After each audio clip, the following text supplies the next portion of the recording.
fëmijë im ka imunitet shumë dobët sepse gjatë gjithë kohës rrinë së muaj. A lidhet alergjia me imunitet? Do të thonë, është një farë besimi në popullat që nëse ki imunitetin më të fortë ose më të dobët, ki me pas alergji më shumë, ka mundësi? Gjithçka te ne lidhet me imunitet. Imuniteti i fortë, imuniteti i dobët. Pacientat i referohen për shembull pacientëve ose familjarëve të tyre që kanë reaksione alergjike të shpeshta, sikur persona me imunitet të dobët.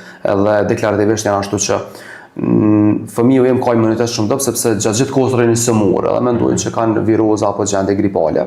Dhe për këtë arsye ata vazhdimisht japin edhe terapi jo adekuate për trajtimin e tyre dhe lidhet në farë forme me imunitetin me forcisë imunitetit sipas tyre. Jo domosdoshmërisht imuniteti mund të funksionon në mënyrë perfekte, por pastaj janë qindra mekanizma veprimi të cilat aktivizohen gjatë faktorëve alergjik dhe për këtë arsye nuk mundet që detyrimisht ta determinojmë forcinë apo dobësinë e imunitetit në lidhje me reaksionet alergjike. Ka persona që nuk smuren shpesh nga gjendjet virale apo bakteriale, po që kanë reaksion alergjike. Tash ata realisht e kanë sindromin e mirë.